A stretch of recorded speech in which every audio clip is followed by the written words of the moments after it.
been cheated. When you need help, she's on your side. Better call Behnken. Investigator Shannon Behnken is not giving up on Palm Harbor residents dealing with an abandoned home. That house is falling apart. Now it even has rats. Everyone involved with this house, the property owner, the county, the banks, they all have different excuses as to why the house looks the way it does. It is an eyesore.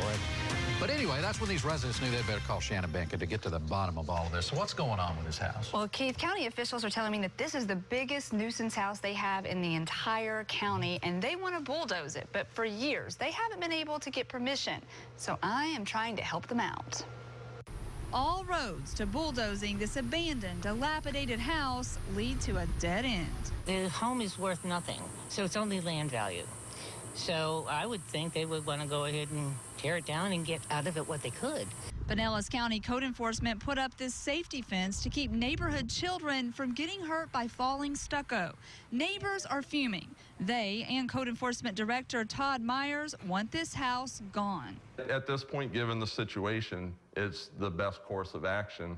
Seeing the owner does not have the financial resources to make the repairs, it's the best option there. The house on West Winds Drive has been empty and decaying for years after owner Bonnie Post left and stopped paying her mortgage. I tracked down Bonnie to get answers for these residents, and she blamed the county. I just assumed that they were going to take responsibility for tearing the property down like they said they would. Myers tells me he did get permission a year ago from both Post and Bank of America to tear down the house. But then he contends the bank changed its mind.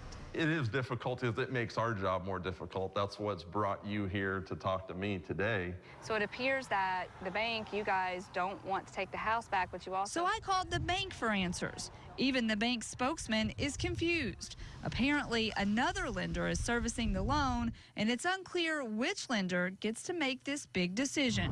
So how can you help me help these residents? As I talked, emails flew back and forth between the spokesman and bank decision makers.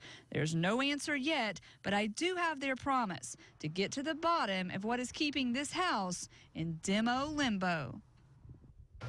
Just moments ago, the spokesman from Bank of America called me back to say he doesn't yet have a final answer, but he is getting closer. There's another lender involved, too, and the big question is whether either of these banks even need to sign off on this. Sometimes you have multiple banks, multiple credit involved here, and it's expensive to tear down a house. It is. Do we know if Bank of America actually stopped the demolition last summer like the county says it did? Well, you know, this has been a puzzle trying to figure all of this out, and when I first asked Bank of America today, they said, no, we didn't do that at all. But then today, just a few minutes ago, they said, yes, we actually did. And so it's all in limbo as far as who even needs to sign off on it at all. But they are working on it, which is more than has happened in the past year, so that's good. It just takes time, takes a lot of time. All right, thank you. Stay on it, Shannon. We will. And a reminder, if you have a problem that needs solving, better call Behnken. The telephone number, 1-855-BEHNKEN.